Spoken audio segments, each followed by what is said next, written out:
Salut, bon retour dans le lundi pro. Nous sommes bien sûr dans la série sur aimer son patron.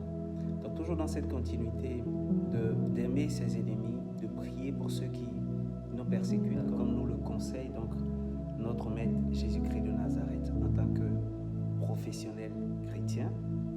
Vous connaissez sûrement l'histoire de Mardoché. Mardoché qui est l'oncle en fait d'Esther et qui, à cause du complot qui était en train d'être organisé par un certain Aman dans le palais royal, s'est retrouvé comme dans une répulsion, dans un rejet, n'est-ce pas, du roi.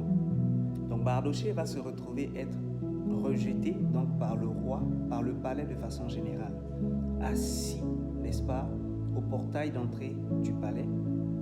La Bible déclare qu'une nuit, le roi était donc assis, sinon couché dans son lit. Il était frappé d'insomnie et à un moment donné, il s'est demandé, mais qu'est-ce qu'on a fait à ce monsieur qui un jour nous a secourus?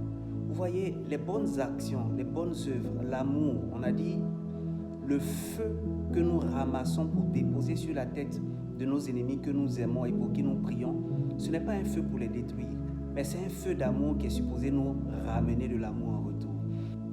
C'est un feu d'amour qui est supposé susciter le souvenir, le bon souvenir de la grâce, le bon souvenir du succès, le bon souvenir, n'est-ce pas, d'une belle et superbe intention à notre égard.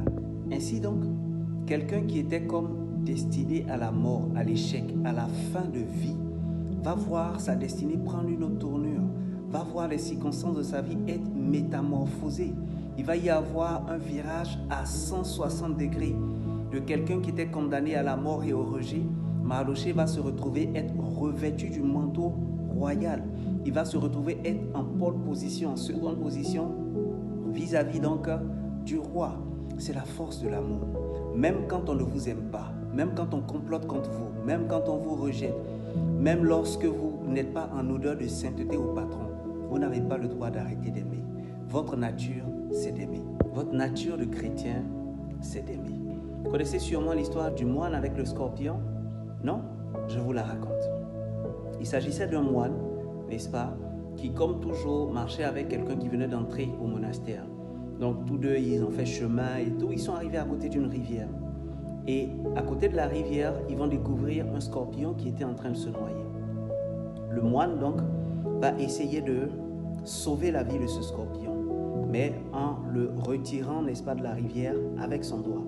Et chaque fois que le moine essayait de sortir le scorpion de l'eau, il se trouve que le scorpion le piquait. Donc il essaie une première fois, une deuxième tentative, une troisième fois, et c'était la même chose. Évidemment, chaque fois que le scorpion piquait le moine, qu'est-ce qu'il faisait? Il relâchait le scorpion qui retombait dans la rivière et qui recommençait à se noyer. Et donc l'assistant du moine va lui demander, mais au fait, maître, pourquoi est-ce que tu essaies de sauver le scorpion alors que lui essaie de te piquer, de te faire du mal? Et le moine va répondre à son assistant, donc au jeune moine qui venait d'entrer au monastère, il va lui répondre en lui disant, c'est dans la nature du scorpion de piquer et de faire du mal. C'est dans ma nature à moi de faire du bien. C'est pour cela que je ne vais pas arrêter ou changer ma nature à cause de la nature de l'autre. Le moine donc va aller chercher un morceau de bois. Il va tendre ce morceau de bois là donc au scorpion dans la rivière. Le scorpion monta là-dessus et il va sauver la vie du scorpion. Vous voyez, c'est votre nature également à vous, votre nature de chrétien, de chrétienne, de faire du bien. C'est de votre nature d'aimer. Même lorsque vous avez un contrat, même lorsqu'on vous paye pour faire votre job, au-delà du job que vous exercez, vous avez un mandat divin d'amour que vous devez manifester à votre patron.